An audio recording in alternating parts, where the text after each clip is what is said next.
Selamat siang Ibu, perkenalkan saya Vina Mulyati, mahasiswi semester 3 dari Institut Media Digital MTech atau IMDE. Hari ini saya melakukan wawancara dengan narasumber yang sangat luar biasa dan keren. Beliau adalah Direktur PT Enerflow Engineering Indonesia dan PT Siskindo Utama Dharma Putra. Terima kasih banyak Ibu sudah meluangkan waktunya untuk wawancara hari ini. Sebelum kita masuk ke sesi pertanyaannya, mohon izin Ibu untuk memperkenalkan diri terlebih dahulu. Baik, terima kasih Vina. Maaf agak terlambat ya. Nama saya Yunita Fahmi. Saya owner dari PT Enerflow Engineering Indonesia yang saya dirikan sejak tahun 2005. Dia khusus berkecimpung di bidang environmental, jadi masalah lingkungan ya, produk-produk lingkungan. Yang kedua, Siskindo Dharma, saya kebetulan take over dari pemiliknya tahun 2008. Dia bergerak di bidang mechanical electrical, tapi sekarang saya lebih fokus ke PT Enerflow Engineering Indonesia. Ya. Terima kasih banyak Ibu sudah memperkenalkan diri. Sebelum kita masuk ke sesi pertanyaannya ini, saya mau ngobrol santai dulu Bu, supaya dapat insight baru dari Ibu Yunita. Pertama saya ingin tahu Bu tentang perjalanan Ibu. Seperti apa sih cerita awal sampai akhirnya itu Ibu fokus pada bidang pengelolaan limbah? Oke, seperti orang-orang yang lain, lulus sekolah pasti kerja kerja di perusahaan orang ya. Jadi berapa lama saya kerja, saya juga sempat yang ada di PT Badak Bontang, terus vendor PT Badak Bontang, terus vendor di PT Caltex, dulu namanya Caltex, sekarang Chevron. Dari situ pertama saya juga ngelihat bahwa industri itu menghasilkan limbah. Terus yang kedua saya berpikir, kebetulan perusahaan tempat saya kerja tuh trading. Jadi saya berpikir bahwa saya harus punya produk yang dibutuhkan. Jadi betul-betul ya saya punya perusahaan sendiri yang punya harga diri, jadi punya produk yang mereka perlukan itu sih. Dan fokusnya saya udah memang mengarah ke masalah lingkungan. Dan kebetulan saya juga ambil pendidikan di Sekolah Ilmu Lingkungan UI. Jadi matching dengan ini ya pekerjaan. Berarti Bu, perusahaan ini sudah didirikan berapa lama? Sudah dari tahun 2005 dan kebetulan startnya tadinya di Kepri. Jadi kita pernah kerjasama zamannya Pak Ismet Abdullah, kerjasama antara Enerflow dan pemerintah Kepri. Jadi di situ sahamnya Enerflow sendiri 70%, Kepri sendiri 30%. Jadi dengan BUMD. Kita waktu itu menyiapkan oil spill response center untuk menangani tumpahan minyak kalau terjadi di Provinsi Kepulauan Riau. Itu sih yang pertama. Nah selanjutnya saya di PLN. Nah pada saat terlibat di PLN, karena PLN itu kita melibatkan dirinya di isolated area dari Sabang sampai Merauke. Kebetulan PLTD saat itu belum concern dengan lingkungan. Jadi industri PLTD-nya hanya memiliki oil trap. Jadi kerjanya tuh nggak ada habisnya. Jadi nggak sempat lagi ngelihat ke Pertamina atau industri lain. Jadi fokus benar-benar ke PLN sampai sekarang. Luar biasa Ibu. Lalu Ibu, saya juga penasaran selama Ibu berkeliling ke daerah ke Kupang, Pulau Alor itu tantangan apa yang paling berkesan yang menurut yang selama Ibu jalanin selama pekerjaan ini? Yang positifnya adalah Indonesia tuh benar-benar luar biasa. Jadi saya juga pernah ya liburan keluar ya, tapi buat saya tuh Indonesia tuh indah banget. Cuman yang sayangnya jalan-jalannya tidak mendukung supaya turis atau wisatawan tuh sampai di sana. Apalagi di timur yang dekat Timor Leste, daerah Kupang itu benar-benar bagus banget. Kalau kita bicara di padang pasir, ada pasir yang bergunduk-gunduk, Indonesia juga punya gitu. Jadi benar-benar luar biasa. Di Kalimantan juga luar biasa, di Sumatera juga luar biasa, kayak di Natuna itu benar-benar keren banget. Tapi persoalan kita memang jalan menuju ke sana yang belum ditangani dengan baik. Itu sih. Kalau misalnya saya ngeliat ya, yang bagusnya juga anak-anak di sana itu bisa foto. Jadi mereka menyenangkan karena mereka tidak minta uang gratis gitu, yang saya salutnya. Karena ada fotografer terkenal datang ke sana ngajarin mereka cara foto gimana, terus ngambilnya seperti apa. Saya foto di sana, mereka yang atur. Tangan di sini gitu, terus gayanya seperti ini gitu, terus posisi begini, itu mereka yang atur. Jadi kita kasih uangnya juga happy gitu. Jadi positif. Jadi kalau saya bilang sih tinggal ditingkatkan dinas pariwisatanya lah. Tapi yang menyedihkan yaitu ya jalan sama air. Sama air. Air tuh saya pernah ke satu lokasi yang anak kecil itu bilang dia belum mandi berapa hari karena tidak ada air. Jadi air itu hanya datang pada saat musim kemarau ya. Datang terus mereka antri untuk ambil, utamakan untuk makan dan minum. Itu. Jadi saya juga benar-benar kepengen yang kalau ada yang mau nyumbang air dong. Indonesia bagian timur tuh masih memerlukan. Itu sih. Berarti Bu, perjalanan kalau di daerah Kupang sama daerah Alor itu benar-benar masih minim banget untuk memperbaiki jalanannya itu ya Bu? Iya betul. Jadi masih jauh dari kata kehidupannya standar gitu ya. Tapi yang luar biasanya tuh masyarakatnya happy aja. Dia kekurangan air, terus jalanan jelek, mereka happy aja. Jadi di situ lihat kan bahwa ya kalau kita bersyukur ya senang-senang aja gitu. Kalau untuk sumber dayanya itu pasti berkelimpahan Bu, meskipun kekurangan air atau jalanannya rusak ya Bu. Ya, jadi kalau sumber daya itu saya sempat ngelihat yang di Alor, kalau di Alor itu pasti rata-rata ikan sih mereka, ikannya luar biasa. Jadi mereka juga mungkin sehat-sehat karena banyak makan ikan. Cuman mungkin berasnya atau apanya yang terkendala. Jadi maka itu mereka hidupnya masih itulah ya, karena pangannya mereka masih ada. Oke, terima kasih banyak Ibu atas Sama-sama. ceritanya. Sekarang saya ingin masuk ke sesi pertanyaannya itu.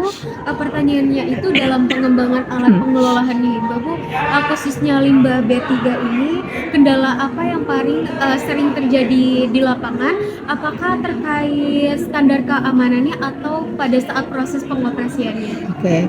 Jadi gini, kalau kita bicara industri itu biasanya ada kegiatannya apa, terus dia menghasilkan limbah apa, dan standar dari industri itu pasti ada pengolahan air limbah.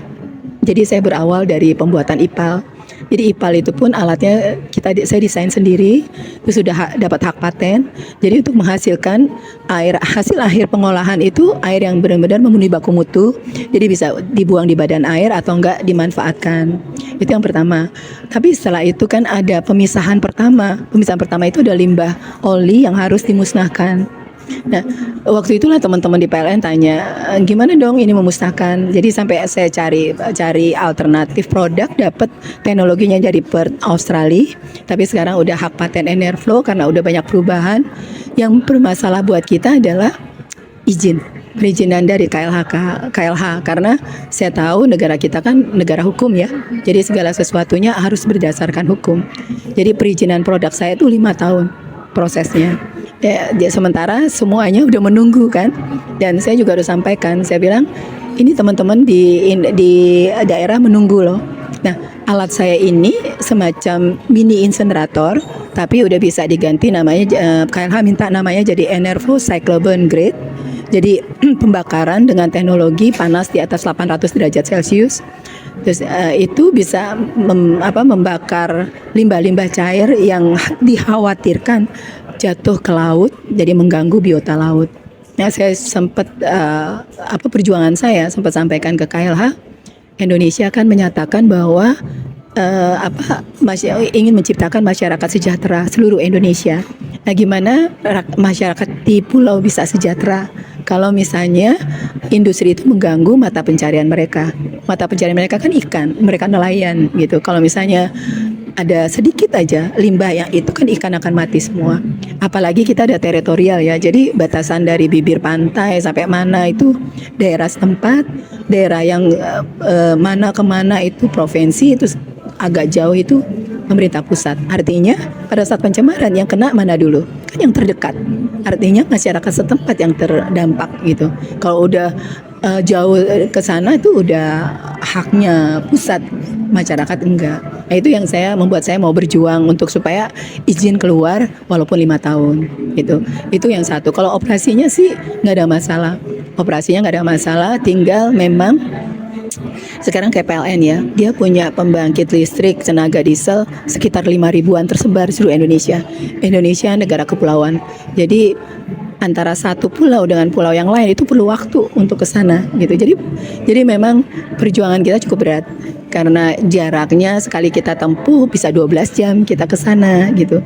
Tapi karena semangat kita untuk kebaikan saudara-saudara kita di sana, kita mau berangkat ke sana gitu. Terus kita juga cari gimana sistem penjualan yang baik gitu. Jadi kita kerjasama dengan anak perusahaan PLN, dalam hal ini YPK gitu. Jadi mereka yang menyewakan, jadi sistemnya sewa atau apa itu benar-benar kita mikirin gimana caranya supaya alat ini benar-benar berfungsi.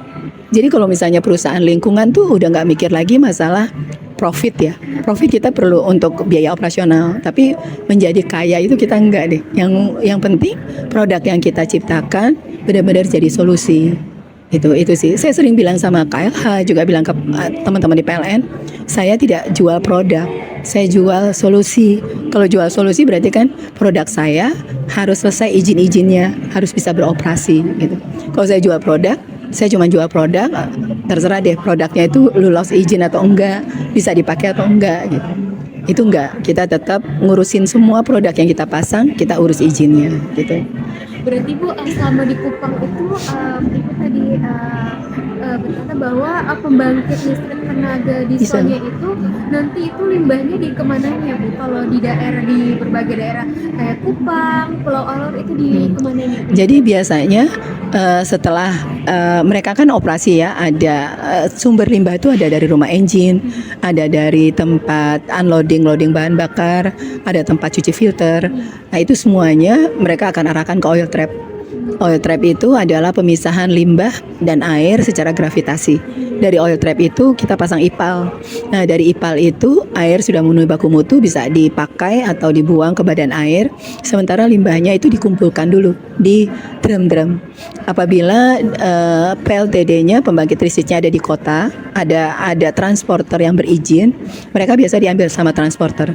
Tapi kalau misalnya ada di kepulauan, itu barulah diolah dengan alat kita, Enerflow Cyclable Grade gitu. Kalau dalam Future of Jobs survei tahun 2023 yang mengatakan bahwa 62-64% itu perusahaan akan mengadopsi teknologi, bioteknologi dan mitigasi perubahan iklim. Kalau melihat itu, bagaimana Ibu melihat posisi kolaborasi antara perusahaan Ibu dengan perusahaan politeknik dalam menyiapkan teknologi pengelolaan limbah yang relevan dengan kebutuhan industri di masa depan? Oke, jadi gini, pada tahun berapa ya, 2003 saya ketemu dengan Kementerian Perindustrian, terus diminta alat kita dipamerkan di Trade Expo ya, Trade Expo Indonesia. Nah pada saat di pameran itu saya didatengin oleh Politeknik dari Kementerian Pendidikan Vokasi. Jadi diminta ngajar di Politeknik. Saya bilang saya ngajar apa di Politeknik. Tapi akhirnya saya coba datang dulu ya. Saya sempat datang ke Politeknik Batam, Surabaya, Kupang, sama Kalimantan. Jadi sempat saya lihat alat-alat mereka cukup canggih gitu kan, untuk sebagai peralatan pendidikan. Nah saya sempat bilang sama mereka bahwa kalau gitu kita kerja sama aja.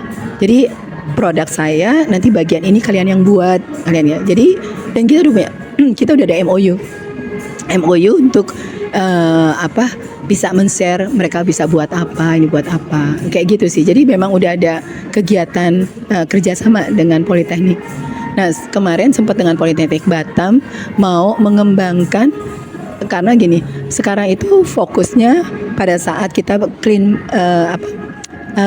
beach gitu ya, pantainya dibersihkan, terkumpullah plastik-plastik yang udah nggak ada nilai ekonominya. Sekarang pertanyaannya, plastiknya mau dikemanain? Ya kan, terus balik lagi ke TPA. Terus saya bilang, kenapa nggak diolah? Menteri kita bilang plastik tidak boleh dibakar kecuali dengan teknologi. Nah artinya kita bisa olah dengan alat saya ini. Terus kita coba di PIK itu di pantai pasir deh. Di situ kita coba dan kita berhasil mengolah plastik yang udah hitam yang dari pantai itu sampai kayak debu. Tapi memang saya harus ada modifikasi dulu karena alat saya ECBG ini khusus untuk limbah pembangkit. Nah sekarang ada harapan bisa dimodifikasi untuk bisa membantu pencemaran di laut. Jadi laut itu ambil sampah plastiknya, kita keringin, kita treatment pertama, baru kita olah di sana.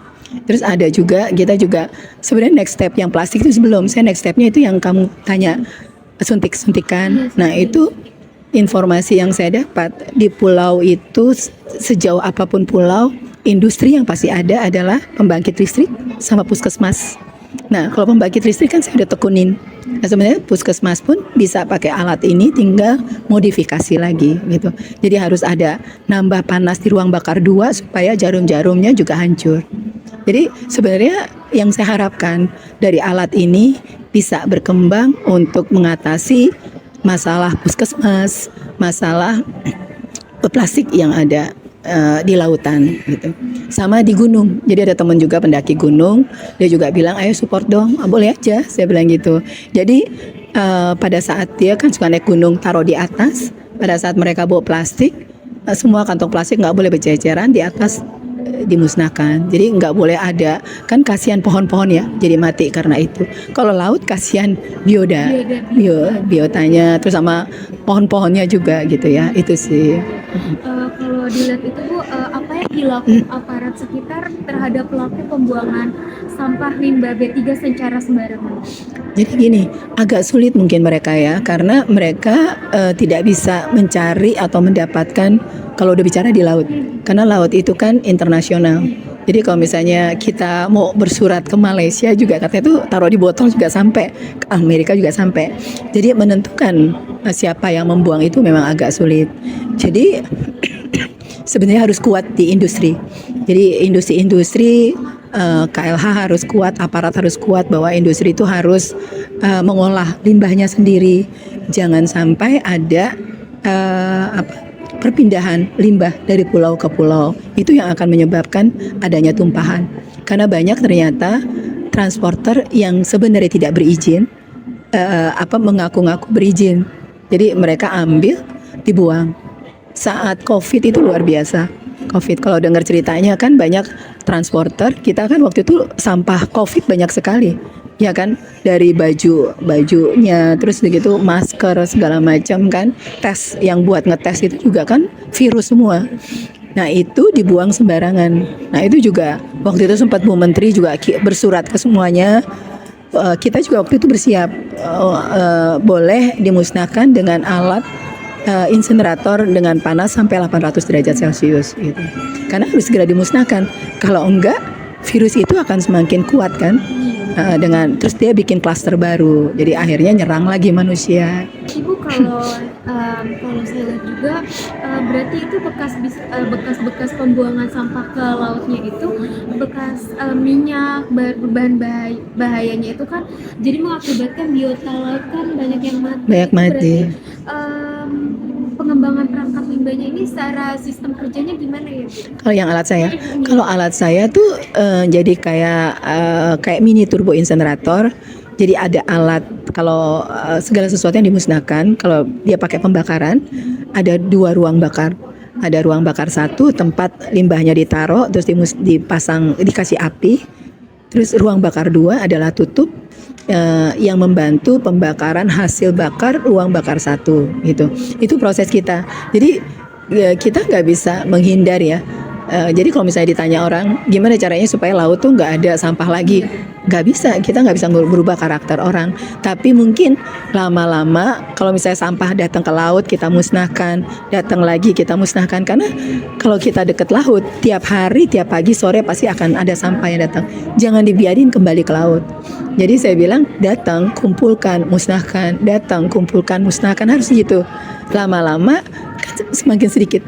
Jadi pada saat ini sih kalau saya lihat sih sesuatu pemikiran gak cuma Indonesia ya. Kalau kita ngelihat bersih, berani gak buang sampah? Kan enggak kan? Tapi pada saat kita lihat kotor, kita gampang aja buang sampah mana-mana. Iya kan? Jadi intinya lakukan aja, karena orang nanti juga kotor lagi. Jangan, lakukan aja, buang proses gitu. Jadi nggak pernah ada hal yang sia-sia gitu. Kan pernah dengar kan? Iya. Udah musnahkan aja, diberesin. Nanti juga datang lagi. Jadi nggak mau. Jadi saya bilang jangan, datang musnahkan. Iya kan, lama-lama kan jadi sedikit dan berharap satu saat orang akan berpikir untuk membuang sembarangan gitu. Iya kan, jadi apa sikap kita tergantung dari lingkungan yang ada di sekitar kita. Kalau lingkungan kita kotor, kita juga sembarang. Betul nggak? Kalau coba kamu ke Singapura atau kemana kan nggak berani kan buang, iya kan? Jadi harus bersih dulu, baru bisa mendisiplinkan orang gitu. Itu sih.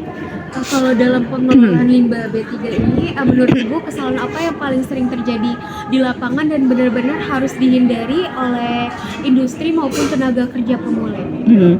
Oke, jadi kalau misalnya saya cerita dengan industri yang saya kenal ya, setiap industri itu pada saat dia membangun perusahaannya, industrinya itu udah diharuskan membuat dokumen lingkungan. Dokumen lingkungan itu sekarang disebutnya perling, perizinan lingkungan. Jadi di dokumen lingkungan itu akan bercerita kegiatan mereka tuh apa aja, bahan baku yang mereka pakai itu apa aja, dampaknya itu apa. Jadi hasil limbah. Jadi kan kalau misalnya suatu proses ada bahan-bahan yang dipakai, limbahnya apa? Kayak kita bikin kopi, ada air putih, ada kopi, ya kan? Ada gelas, ada sendok. Kita ini ampas kopi yang jadi limbahnya. Nah, dia limbahnya apa? Nah, dia harus bercerita limbahnya itu diolah seperti apa, gitu. Nah, kesalahan yang sering terjadi di industri itu suka menggampangkan. Jadi bikin cepat. Yang penting udah ada nih pengolahan limbah, bikin oil trap, udah selesai. Yang penting di dokumen lingkungan ada oil trap, ada pengolahan limbah. Nah itu yang salah. Tapi sekarang sejak perpertekan dimulai tahun 2021, KLH lebih ketat lagi. Jadi semua pengolahan harus ada persetujuan teknologi. Gitu. Di era sekarang nih, pada saat udah mulai kita cerita pemanasan global segala macam, semuanya kan berberes ya. Kesalahan dulu tuh itu menggampangkan. Jadi kayak kita lah, kalau kita bicara ini porsi besar sih, kayak Caltex, kayak perusahaan-perusahaan besar yang di Irian, itu kan dokumen lingkungannya tidak cukup clear untuk bagaimana dia memproses dampak dari kegiatan dia. Gitu. Itu sih. Jadi kalau misalnya setiap industri patuh, kegiatannya apa, dampaknya apa, diolahnya seperti apa, dikembalikan ke alamnya seperti apa, itu pasti dunia baik-baik aja. Ya kan, asal patuh gitu. Jadi kan kita kan harus apa yang kita ambil dari alam kita harus kembalikan. Itu kan prinsip itu yang harusnya dijalankan. Tapi prinsip itu kan hampir tidak dijalankan. Mudah-mudahan ke depan dijalankan. Berarti Bu, proses seleksinya itu benar-benar ketat Bu kalau sekarang? Sekarang cukup ketat. Tapi memang untuk industri jadi lumayan terengah-engah gitu. Karena dari dia nggak terlalu care, dia harus care sekarang. Cukup ketat sih kalau saya bilang. Mudah-mudahan sih bisa terus ketat seperti ini ya. Karena kan tujuannya buat masa depan. Iya. Kalau ketika Ibu berkunjung ke Kupang, Pulau Olor dan berbagai daerah lainnya itu, perbedaan apa yang paling terlihat yang menurut Ibu lihat dengan kota-kota besar dalam hal kesiapan teknologi dan pemahaman mereka itu tentang pengelolaan limbah? Oke. Jadi sih kalau sekarang bicara tentang pandangan dia tentang pengolahan limbah ya. Ada sebagian daerah mungkin karena dia kecil, Rote, ada satu pulau namanya Pulau Rote, dia di Kupang, naik kapal aja berapa lama, itu penduduknya lebih care tentang nggak boleh buang sembarangan, sampah gitu. Itu kita bisa ditegur. Waktu itu saya ngapain ya, saya nggak membuang, tapi dia tegur saya. Saya bilang saya nggak ngebuang, saya lagi malah ngumpulin sampah. Jadi kalau di daerah-daerah itu ada yang lebih care tentang lingkungan. Terus udah juga mulai berpikir kayak Kupang nggak boleh dari pulau ke pulau kirim limbah gitu. Itu ada yang care seperti itu. Tapi ada juga yang karena keterbatasan dana operasional, kan sekarang kan pemerintah daerah juga ada pemotongan ya biaya operasional. Jadi yang saya lihat DLH-nya itu kurang kuat untuk jadi polisi di industri-industri gitu. Itu sih, kalau masyarakatnya kuat semua, masyarakat protes tapi kan harus didukung dengan aparat negara.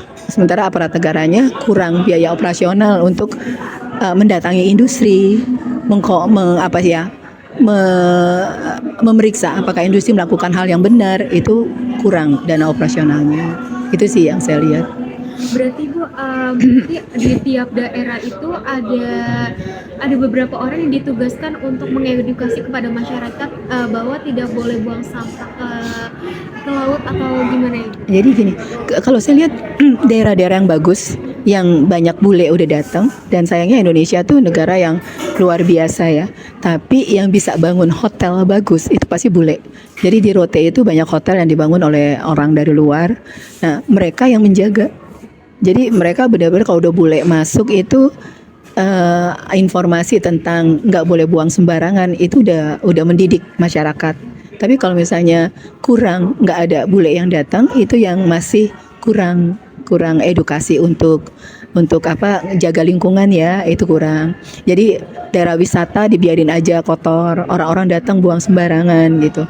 Nah, sebenarnya tiap daerah itu sama kayak pemerintahan pusat, ada juga DLH. DLH itu sebenarnya bawahannya KLH, tapi punyanya gubernur atau bupati gitu. Nah, dia nanganin persoalan lingkungan hidup. Jadi tergantung kembali lagi biaya operasional untuk mereka edukasi kayak gitu. Itu sih yang apa. Saya kemarin juga di kependidikan vokasi sempat diajak diskusi tentang memotret masa depan lulusan SMK daerah. Nah, saya sempat bilang bahwa kenapa nggak dididik tentang lingkungan, menjaga pencemaran lingkungan. Terus saya latih mengoperasikan alat-alat saya supaya nanti misalnya kayak pembangkit di PLN, dia nggak usah nyiapin pegawai, cukup memerintahkan SMK, memperdayakan SMK di sana. Jadi kan SMK-nya ada lapangan kerja. Sama saya bilang kembangkan pertanian. Ya kan, jadi pertanian tapi skala modern lah gitu. Jadi pendidikan mendidik lah. Sekarang kan digital ya. Jadi usahakan sampai daerah tuh udah bisa digital. Jadi pertanian pun bisa secara modern gitu, secara digital gitu. Itu. Kalau melihat dari situasi sekarang, banyak nggak sih Bu mahasiswa ataupun tenaga kerja yang banyak ikut berpartisipasi untuk mau ikut menjaga lingkungan sekitar Bu, untuk masuk ke bidang pengelolaan limbah. Nah, ini masih kurang loh. Ini masih kurang. Jadi memang yang sekarang gini, lagi berkembang kan digital, AI gitu. Jadi semua berlomba tuh ke sana, digital, terus game. Kayak saya dipanggil untuk rapat-rapat dengan vokasi lulusan SMK, Politeknik. Itu banyaknya tuh ke game, terus sama bikin YouTube gitu. Jadi benar-benar memang serba salah sih. Jadi kalau saya lihat gini, pemerintah itu memberikan fasilitas supaya anak-anak SMK itu bisa mencari uang, itu nggak salah, iya kan? Jadi yang gampang itu kalau dia memang bidangnya game, kan ada yang seneng game jadi kaya gitu ya, terus YouTuber bikin YouTube bisa kaya. Nah, cuma sekarang belum ada yang bisa melihat bahwa limbah itu juga punya nilai ekonomi. Kalau saya kan saya udah bilang bahwa limbah itu nggak selamanya cost. Nggak selamanya itu cost oriented aja, tapi juga bisa menghasilkan gitu, bisa menghasilkan uang lah buat ininya, tapi perlu waktu untuk yang membuktikan. Nah, saya berencana tuh berharap mengolahan limbah plastik itu bisa membuktikan bahwa ini bisa menghasilkan loh gitu. Jadi semuanya akan mau terlibat pada saat ada hasilnya. Karena ini udah apa ya, udah duniawi lah ya. Segala sesuatu yang ada hasilnya pasti orang tertarik gitu. Limbah masih konotasinya cost oriented. Nah, sekarang tinggal kita harus membuat satu pembuktian bahwa limbah juga ada nilai ekonominya loh. Biar orang juga mau care mengolah limbah supaya ada nilai ekonomi yang mereka terima gitu. Gitu. Iya, soalnya saya lihat kalau yang saya teliti Bu, banyak masyarakat kita itu yang seringkali buang sampah sembarangan, terus bekas-bekas limbah rumah tangga dibuang secara sembarangan. Betul sekali, iya. Kepedulian mereka sama lingkungan itu benar-benar kurang. Betul sih, kurang sekali itu. Jadi masih bingung startnya di mana. Kalau saya bilang bersihin aja. Apa yang kita bisa lakukan, kita bersihin aja. Nanti lama-lama mungkin akan ketemu caranya. Oh iya kan kita bilang pemilahan gitu dari rumah. Nah, pemilahan itu baru bisa saya bilang kalau misalnya setiap rumah tangga dikasih plastik berwarna. Rumah saya kebetulan jadi percontohan. Kita milahnya tuh udah bukan 3 lagi, kita milahnya sampai 9. Jadi sedemikian detailnya.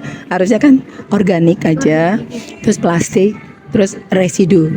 Nah, biasa cuman itu aja tuh. Yang penting kan plastik itu yang paling banyak tuh plastik. Sampai sekarang plastik kan ada masanya yang ayo kita ganti plastik yang bisa plastiknya diolah dari tepung singkong. Pernah dengar nggak? Itu nggak bertahan lama. Jadi sempat saya juga mau beli alatnya tadinya. Terus udah ngeliat, tapi saya lihat yang jalanin di Bali karena plastiknya nggak cukup kuat. Akhirnya balik lagi mereka ke plastik biasa. Jadi kayaknya plastik biasa tuh nggak bisa lari dari kehidupan.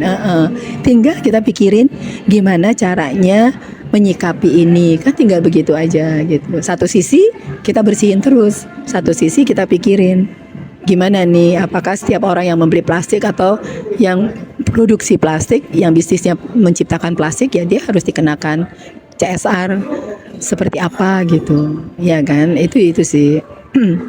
Kalau saya lihat tuh kalau di Bantar Gerbang itu kan TPA. iya TPA-nya itu sampahnya itu udah berkilo-kilometer ya Bu. Itu cara diurainya gimana Bu? Karena kalau saya lihat itu kalau plastik itu diuraikannya itu butuh waktu sampai bertahun-tahun. Ribuan tahun, iya. Jadi kalau TPA itu emang udah salah. Jadi sebenarnya Indonesia pun sudah mau meniadakan TPA, karena TPA itu di negara-negara juga udah mulai tidak ada. Sekarang pun Kementerian KLH juga mengharuskan harus diolah setempat, tidak boleh mengirim TPA gitu. Cuman tetaplah ada masalah politik di sini. Kalau misalnya antara rumah-rumah ada transportasi, ada truk ambil buang ke sana gitu. Nah sebenarnya kalau TPA, suka dengar nggak TPA kebakaran? Nah, TPA kebakaran itu karena ada gas metanol kan yang terus meledak. Nah terus timbul bau. Nah saya bilang kalau misalnya belum bisa, harusnya TPA-nya tuh dibuat kayak di pinggirannya dikelilingin parit, supaya kenapa bau? Karena hujan dia akan jatuh. Terus pada saat panas dia hanya bisa membasahi bagian atas, bagian bawahnya kan nggak bisa kena panas. Terus air tetap ngendap gitu. Tapi pada saat ada kemiringan, ada parit, air mungkin bisa mengalir. Air lini namanya. Air lini itu air hujan yang kena dengan sampah-sampah yang residu, yang ada sisa makanan, ada macam-macam gitu ya. Udah ada binatang busuk atau apa gitu yang baunya. Nah itu kalau airnya diolah, itu mungkin akan jauh lebih baik. Tapi kalau misalnya mengolah TPA Bantar Gebang, saya juga ngelihat bahwa memang itu udah cerita-cerita yang nggak pernah selesai. Ya, sekarang ini ada juga nih karena saya di pembangkitan ya ke PLN ya. Jadi sampah itu bisa diolah menjadi RDF, pengganti batu bara, tapi hanya bisa 20% gitu. Tapi materialnya tuh cukup mahal. Jadi pembangkit PLN akan lebih memilih beli batu bara daripada RDF. Tapi sebenarnya tinggal dorongan pemerintah harusnya. Karena kan sekarang kita nggak bicara tentang harga, kita bicara tentang solusi dari permasalahan yang ada. Iya enggak? Sampah numpuk, diolah jadi RDF, membantu PLN. Harganya lebih tinggi kata dari batu bara. Oke, harga tingginya berapa persen? Nah, persentase itu adalah biaya membantu pemerintah, CSR PLN lah, sebagai solusi dari pengolahan sampah. Kan bisa begitu sebenarnya. Ya kan? Jadi sampah lama-lama kan akan habis gitu. Itu. Kalau kerjasama ini kan berfokus pada perangkat pengelolaan limbah dan peningkatan kompetensi SDM-nya.